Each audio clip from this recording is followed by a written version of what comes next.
Hello students, कैसे हैं आप सब। इस बार लेके आया हूँ part 4 chemical reaction and equation का। पार्ट थर्ड में हमने केमिकल इक्वेशंस को बैलेंस करने के बारे में पढ़ा था। पार्ट 4 में हम उससे आगे का एक टॉपिक पढ़ेंगे जिससे कुछ रिलेटेड टॉपिक हम पीछे भी पढ़ चुके हैं। तो आइए देखते हैं हमारा नेक्स्ट टॉपिक। तो आज के टॉपिक है हमारे oxidation reaction, reduction reaction and effect of oxidation reaction in our daily life. जब हम लोग टाइप्स ऑफ केमिकल रिएक्शंस पढ़ रहे थे तो टाइप ऑफ केमिकल रिएक्शंस में हमने ये ऑक्सीडेशन और रिडक्शन रिएक्शंस के बारे में पढ़ा था। तो आज हम इसी को रिवाइज करेंगे, कुछ नया सीखेंगे इसके बारे में। और जो नया टॉपिक होगा, मेन टॉपिक हमारा होगा, वो है effect of oxidation reaction in our daily life. यानी ऑक्सीडेशन जो रिएक्शंस हैं उनको हम अपनी डेली लाइफ में कहाँ कहाँ देखते हैं या कहाँ कहाँ वो हमारी डेली लाइफ पर इफ़ेक्ट डालती हैं। तो नेक्स्ट स्टार्ट करते हैं हम लोग। सबसे पहले ऑक्सीडेशन एंड रिडक्शन। हमने पहले भी पढ़ा था ऑक्सीडेशन रिडक्शन के बारे में कि ऑक्सीडेशन कब होता है, when oxygen is added to a substance और कंपाउंड, और when hydrogen is removed from the substance और कंपाउंड। यानी जब किसी सब्सटेंस में ऑक्सीजन ऐड होता है या हाइड्रोजन रिमूव होता है तो वहाँ पर ऑक्सीडेशन हो रहा होता है। और ऑक्सीडेशन रिडक्शन कब होता है, जो रिडक्शन है वो ऑक्सीडेशन का जस्ट अपोजिट है। ऑक्सीडेशन का जस्ट अपोजिट मतलब यानी जहाँ पर ऑक्सीजन रिमूव हो रहा होगा और हाइड्रोजन ऐड हो रहा होगा वहाँ पर हमारा रिडक्शन होगा। तो एक बार हम फिर से समझते हैं ऑक्सीडेशन और रिडक्शन क्या है। अभी हम सिर्फ समझ रहे हैं, ये जो हमारा टॉपिक है इसको हम अभी एक्सप्लेन और करेंगे ब्रीफली। सबसे पहले जो हमने पहले पढ़ा हुआ है उसको हम रिवाइज कर लें एक बार। तो what is oxidation? What is oxidation? When oxygen is added to a substance or hydrogen is removed from a substance, the process or reaction is called oxidation. On the other hand, what is reduction reaction? A reaction in which oxygen is removed from a substance or hydrogen is added to a substance is called reduction reaction. Okay. अब हम पढ़ेंगे oxidation and reduction in terms of oxygen transfer. यानी oxygen के transfer होने में, यानी oxygen के add होने में और रिमूव होने में ऑक्सीडेशन और रिडक्शन कब होता है। तो अभी हमने पढ़ा addition of oxygen is called oxidation and removal of oxygen is called reduction. Okay, तो नीचे इसमें डेफिनेशन अगर हम इसकी देखें, the term oxidation and reduction can be defined in terms of the adding or removing oxygen to a compound। यानी किसी compound से ऑक्सीजन को ऐड होने में और रिमूव होने की जो प्रोसेस होती है उसे हम क्या बोलते हैं? Oxidation reaction. ओके, नेक्स्ट इसी में जो नीचे है oxidation and reduction in respect of oxygen transfer. तो पहला टॉपिक है oxygen is gain of oxidation is gain of oxygen. यानी ऑक्सीडेशन कब होता है? जब ऑक्सीजन गेन हो रहा हो यानी ऐड हो रहा हो। Next point, reduction is the loss of oxygen. यानी रिडक्शन कब होगा? जब ऑक्सीजन का लॉस होगा, यानी किसी से ऑक्सीजन रिमूव हो जाएगा। ओके, तो बच्चों ध्यान रखना ऑक्सीडेशन कब होता है? जब ऑक्सीजन ऐड हो, और रिडक्शन कब होता है? जब ऑक्सीजन रिमूव हो। Is it clear? फिर से एक बार ध्यान से सुन लीजिए। ऑक्सीडेशन की प्रोसेस तब होती है जब ऑक्सीजन ऐड हो रहा हो, और रिडक्शन की प्रोसेस तब हो रही होती है जब ऑक्सीजन रिमूव हो रहा हो। ओके, फॉर एग्जाम्पल, इसके लिए हम एक एग्जाम्पल देखते हैं। यहाँ पे हमने रिएक्शन कराई है Fe2O3 plus 3CO gives 2Fe plus 3CO2। यानी फेरिक ऑक्साइड की रिएक्शन हमने कार्बन मोनोऑक्साइड के साथ कराई है, तो आयरन अलग हुआ है और साथ में कार्बन डाइऑक्साइड गैस रिलीज हुई है। यहाँ पर सबसे पहले अगर हम Fe2O3 को देखें तो आयरन के साथ ऑक्सीजन ऐड है, लेकिन जैसे ही ये रिएक्शन हुई और हम आगे यहाँ पहुँचे तो हमने देखा आयरन से ऑक्सीजन क्या हुई? रिमूव हुई। ऑक्सीजन, आयरन से ऑक्सीजन क्या हो गई, रिमूव। यहाँ पर ऑक्सीजन है और यहाँ पर ऑक्सीजन नहीं है, यानी यहाँ पर हुआ removal of oxygen, that's why this is reduction. Okay, any doubt? And the other hand, in carbon monoxide CO, यहाँ पर ऑक्साइड, यहाँ पर अभी ऑक्सीजन का एक सिंगल एटम है। अगर हम कार्बन मोनोऑक्साइड की बात करें तो यहाँ पर कार्बन मोनोऑक्साइड में केवल एक सिंगल ऑक्सीजन है, लेकिन जैसे ही हम आगे पहुँचे और हमने यहाँ पर देखा तो यहाँ पे कार्बन डाइऑक्साइड के कितने एटम हो गए, 2 एटम हो गए, यानी 1 से 2 एटम हो गए। यानी ये क्या हुआ हमारा, गेन ऑफ ऑक्सीजन, यानी ऑक्सीजन का गेन होना या ऑक्सीजन का ऐड होना, ऑक्सीडेशन रिएक्शन। एक बार फिर से देखिए, यहाँ पर ऑक्सीजन 3 एटम और यहाँ पर ऑक्सीजन का 0 एटम। ओके, यानी ये क्या हुआ, रिडक्शन। ओके, यहाँ पर ऑक्सीजन का 1 एटम और यहाँ पर ऑक्सीजन का 2 एटम, यानी ये कौन सी प्रोसेस हुई हमारी, ऑक्सीडेशन। Okay, and reduction. तो इस एग्जांपल से क्लियर हो गया होगा आपको कि ऑक्सीडेशन कब होता है और रिडक्शन कब होता है। ठीक है, ऑक्सीजन 3 एटम, ऑक्सीजन 0 एटम, तो यहाँ पर आयरन का क्या हुआ, रिडक्शन हुआ, और यहाँ पर कार्बन का क्या हुआ, ऑक्सीडेशन हुआ, just because of adding of oxygen. Okay, next, oxidation in and reduction in terms of hydrogen transfer. अभी हमने ऑक्सीडेशन और रिडक्शन पढ़ा था ऑक्सीजन ट्रांसफर पर, अब हम पढ़ेंगे oxidation and reduction in hydrogen transfer. Okay, तो डेफिनेशन चेक करते हैं। These are old definition which are no longer used except, यानी इसमें बोला गया है अभी, क्योंकि हमारा ये टॉपिक स्टार्ट हो रहा है इसलिए हम बोल रहे हैं कि ये जो हमारी डेफिनेशन है इसको हम बिल्कुल करेक्ट नहीं मान सकते, ये हमारा अभी बेसिक है, लेकिन क्या है उसके बारे में पढ़ेंगे। Oxidation and reduction with respect to hydrogen transfer में क्या है, oxidation is the loss of hydrogen. Oxidation क्या है, हाइड्रोजन का लॉस होना, यानी हाइड्रोजन का रिमूव होना, and reduction is gain of hydrogen, hydrogen का ऐड होना रिडक्शन है, और हाइड्रोजन का रिमूव होना ऑक्सीडेशन है। क्लियर है, हमने पढ़ा था कि addition of hydrogen is called reduction and removal of hydrogen is called oxidation. Okay, इसको भी हम एक एग्जांपल के थ्रू समझेंगे। एथेनॉल, ये जो हमारा CH3CH2OH है इसको हम लोग बोलते हैं एथेनॉल। आप देखिए नाम लिखा हुआ है, ये हमारा CH3COH क्या है, एथेनॉल। ओके, तो CH3COH में क्या हुआ है, CH3COH में अगर हम टोटल हाइड्रोजन एटम को देखें तो कितने हैं, यहाँ पर 3, 2 और 1, यानी टोटल 6 हाइड्रोजन एटम, और यहाँ पर देखें तो 3 और 1, यानी यहाँ पर 6 और यहाँ पर 4। तो ये क्या हुआ, हाइड्रोजन यहाँ से रिमूव हो गया है, हाइड्रोजन कम हुए हैं, यानी हाइड्रोजन का लॉस हुआ है, और हाइड्रोजन का लॉस होना इसका मतलब ये क्या है, ऑक्सीडेशन। ओके, इसकी डेफिनेशन हमने देखी थी कि removal of hydrogen is called oxidation. यहाँ पर अगर हम एथेनॉल में देखें तो एथेनॉल में देखने पर हम क्या देखेंगे, यहाँ पर टोटल कितने हैं, 6, टोटल हाइड्रोजन एटम 6 हैं, और यहाँ पर देखेंगे तो यहाँ पर oxygen hydrogen atom only 4 atom, that's why this is a oxidation reaction. इसी अगर रिएक्शन को हम रिवर्स कर दें तब हम क्या देखेंगे कि यहाँ पर अगर हम देखेंगे तो यहाँ पर जो हाइड्रोजन एटम है वो हमारे 4 हैं, और यहाँ पर देखेंगे तो यहाँ पर हमारे 6 हैं। अगर हम इसी रिएक्शन को, जो हमने रिएक्शन ये वाली पढ़ी थी, इस रिएक्शन को अगर हम रिवर्स कर दें तो हमारी ये रिएक्शन है, इस रिएक्शन में हम देखेंगे कि यहाँ पर हमारे रिएक्टेंट में पहले हमारे पास 4 हाइड्रोजन थे, लेकिन रिएक्शन होने के बाद हमने क्या देखा, हमारे पास टोटल हाइड्रोजन कितने हैं, 6 हाइड्रोजन है। इसलिए अब ये क्या हुआ, हाइड्रोजन ऐड हुआ है। क्या हुआ है, ये हाइड्रोजन ऐड हुआ है, और हाइड्रोजन का ऐड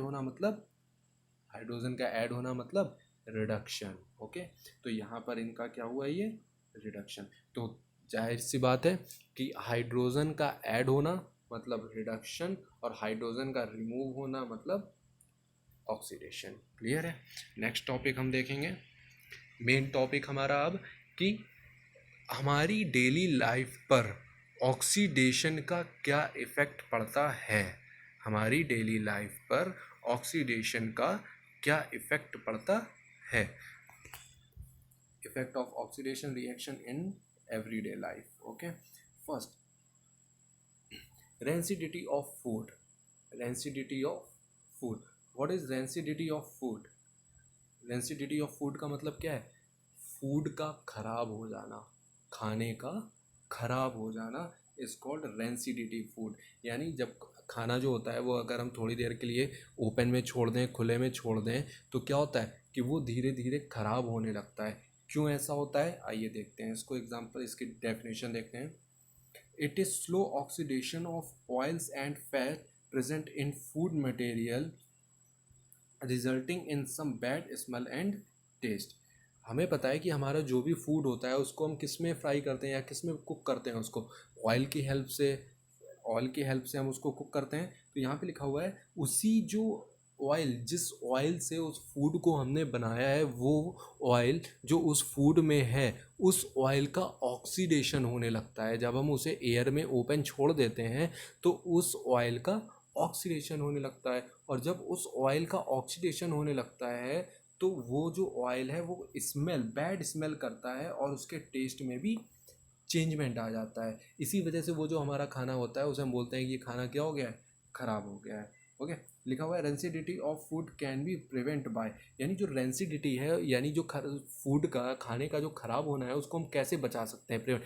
हम क्या, आप खुद सोचिए कि हम खाने को बचाने के लिए क्या करते हैं, क्या क्या करते हैं। लिखा हुआ है adding antioxidant of food containing fat and oils, यानी हमें उन फैट और ऑयल्स का यूज़ करना चाहिए जो एंटीऑक्सीडेंट्स जिसमें यूज़ किया हो, यानी उसमें वो सब्सटेंस ऐड किए गए हों जिनकी हेल्प से ऑक्सीडेशन, जो ऑयल है उसके ऑक्सीडेशन को हम रोक सकते हैं। क्योंकि अगर वो मटेरियल या सब्सटेंस उसमें होंगे तो वो ऑयल के ऑक्सीडेशन को नहीं होने देंगे, और ऑयल का ऑक्सीडेशन नहीं होगा मतलब हमारा फूड ख़राब नहीं होगा। नेक्स्ट है by packing fat and oil containing food in nitrogen gas. अच्छा, आप सब लोगों ने चिप्स खाए होंगे, अंकल चिप्स खाए होंगे, कुरकुरे खाए होंगे, तो आप देखते होंगे जब उनके आप पैकेट खरीदते हो तो उसके अंदर एयर भरी होती है। हम बोलते हैं ना अक्सर कि एयर भरी होती है, तो वो एयर नहीं होती है, वो नाइट्रोजन गैस होती है। क्या होती है? Nitrogen gas. क्यों? क्योंकि वो नाइट्रोजन गैस उस पैकेट के अंदर जो भी सब्सटेंस हैं उसको ख़राब नहीं होने देती है। तो अगर हम नाइट्रोजन बोलें तो नाइट्रोजन भी एक हमारा एंटीऑक्सीडेंट है जो हमारे फूड को ख़राब नहीं होने देता है। ओके, थर्ड पॉइंट इसका है by keeping food in refrigerator. Refrigerator में हम क्या, अब अगर अपना खाना जो है रेफ्रिजरेटर में रख देते हैं तो वो क्या है, वो जल्दी ख़राब या जल्दी वो रेंसिडिटी उसमें नहीं होती है। Bye storing food in air tight container. Air tight container का मतलब, जैसे जो हम अभी मैंने एग्जांपल दिया आपको चिप्स पैकेट्स का, तो उसमें भी एयर जो है वो बाहर नहीं निकलती या बाहर से एयर उसमें अंदर नहीं आती है ना, तो एयर का कांटेक्ट नहीं हो पाता है। एयर का कांटेक्ट नहीं हो पाता है यानी एयर में जो भी ऑक्सीजन है या अदर जो गैसेस हैं वो फूड के कांटेक्ट में नहीं आ पाती हैं, और जब बाहर की एयर फूड के कांटेक्ट में नहीं आएगी तो हमारा फूड ख़राब नहीं होगा। ओके, तो एक बार इसको हम फिर से रिवाइज कर लेते हैं। रेंसिडिटी ऑफ फूड का मतलब हमारे फूड का ख़राब होना, फूड का ख़राब। वो फूड कैसे ख़राब हो जाता है? क्योंकि जो उस फूड में, उस खाने में जो ऑयल है वो एयर के टच में आकर या एयर के कांटेक्ट में आकर ऑक्सीडाइज्ड हो जाता है।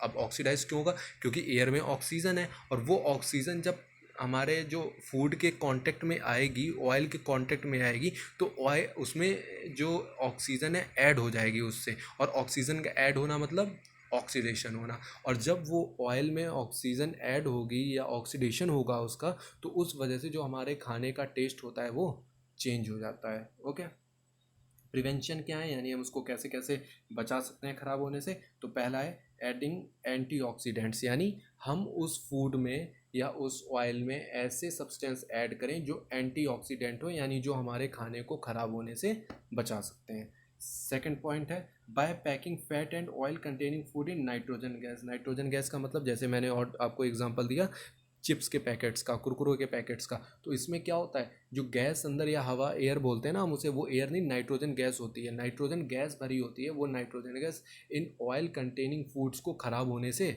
बचा लेती है। थर्ड पॉइंट है हमारा, by keeping food in refrigerator. Refrigerator का टेम्परेचर हमेशा कम रहता है, रेफ्रिजरेटर ठंडा होता है, फ्रिज जो अंदर उसका टेम्परेचर होता है काफ़ी कम होता है, जिसकी वजह से जो हमारा फूड के ऑक्सीडेशन होने की जो प्रोसेस होती है वो काफ़ी स्लो हो जाती है। इस वजह से रेफ्रिजरेटर के अंदर खाना जल्दी ख़राब नहीं होता, हम उसको काफ़ी टाइम तक सेफ रख सकते हैं।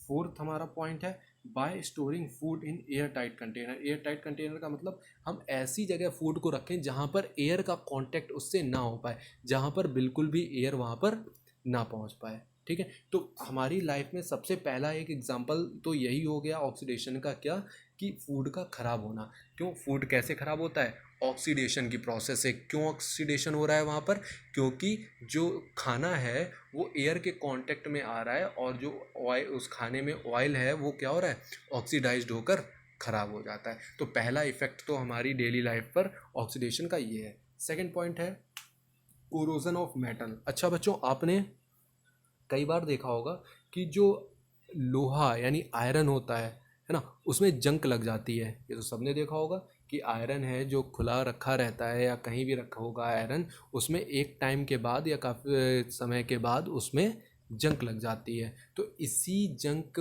के लगने की प्रोसेस, यानी किसी भी मेटल पर अगर कोई कवर, ऊपर से कोई भी सब्सटेंस का कवर बन जाता है किसी भी चीज़ का, तो उसे हम बोलते हैं क्या, कोरोजन। सिर्फ लोहे में ही नहीं, अगर जैसे हम सिल्वर की बात करें, जो चांदी होती है, चांदी को भी अगर हम एयर के कांटेक्ट में रहेगा तो उस पर भी ब्लैक कलर का कवर बन जाता है, ब्लैक कलर, उस पर भी ब्लैक कलर की कोटिंग होने लगती है, तो परत बन जाती है ब्लैक कलर की, तो वो भी क्या है, कोरोजन।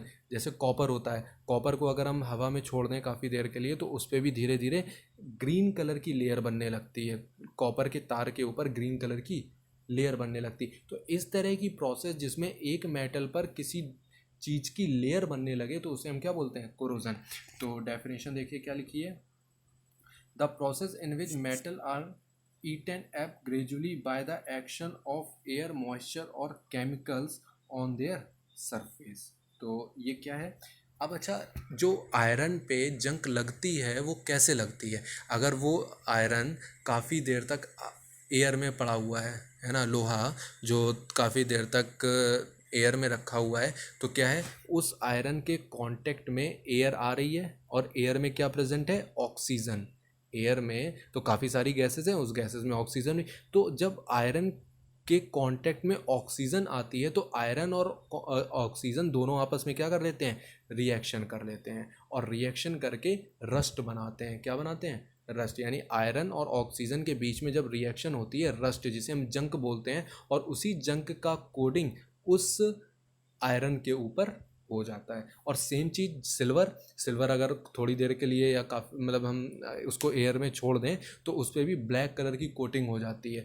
क्यों हो जाती है, क्योंकि सिल्वर भी ऑक्सीजन के साथ या एयर के साथ रिएक्शन करके क्या बना लेती है, उस पर भी कोटिंग का हो जाती है। अगर हम इसका एग्जांपल देखें, for example rusting of iron, यानी रस्टिंग ऑफ आयरन यानी लोहे में जंक लगना। लोहे में, लोहे को, आयरन को हम लोग रिप्रेजेंट करते हैं किससे, Fe से।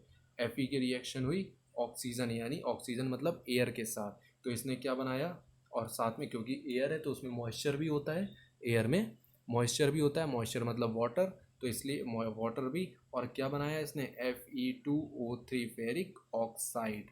क्या बोलते हैं इसको, आयरन ऑक्साइड या फिर फेरिक ऑक्साइड, और इसी को बोला जाता है क्या, रस्ट। समझ में आया।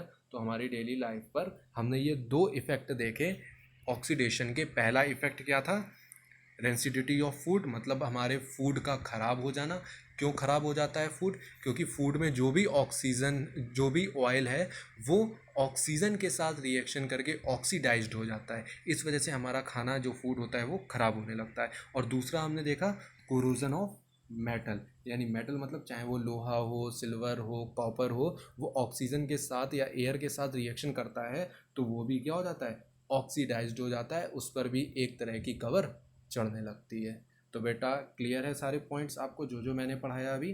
तो आज हमने टॉपिक कौन कौन से पढ़े, ऑक्सीडेशन रिएक्शन, फिर से पढ़ लेते हैं। ऑक्सीडेशन रिएक्शन क्या होती है, ऑक्सीडेशन ऑक्सीजन के टर्म में कब होगा, जब ऑक्सीजन ऐड होगी किसी सब्सटेंस से तो वहाँ पर ऑक्सीडेशन होता है, और ऑक्सीजन अगर रिमूव हो गई तो रिडक्शन होता है। दूसरा हमने पढ़ा रिडक्शन, ऑक्सीडेशन और रिडक्शन हाइड्रोजन के टर्म्स में। तो कब होगा, जब हाइड्रोजन ऐड होगा तो वहाँ पर रिडक्शन होता है, और जब हाइड्रोजन रिमूव होगा तो वहाँ पर ऑक्सीडेशन होता है। इसके बाद हमने पढ़ा इफ़ेक्ट, हमारी डेली लाइफ पर ऑक्सीडेशन के इफ़ेक्ट क्या क्या होते हैं। सबसे पहला रेंसिडिटी ऑफ फूड, यानी फूड का ख़राब हो जाना, और दूसरा कोरोजन ऑफ मेटल, यानी मेटल पर जंग लग जाना या किसी चीज़ की परत चढ़ जाना। ओके, तो आपको आज के ये तीनों पॉइंट्स समझ में आए होंगे। एक लास्ट चीज़, जब आप वीडियो देखा करें यूट्यूब पर तो उसको लाइक और सब्सक्राइब भी कर दिया करें और शेयर किया करें। ओके, अब हम जब नेक्स्ट वीडियो में आएंगे, आपसे मिलेंगे, तो चैप्टर 2 के कुछ टॉपिक स्टार्ट करेंगे। Okay, so okay bye, next video में मिलेंगे अब आपसे।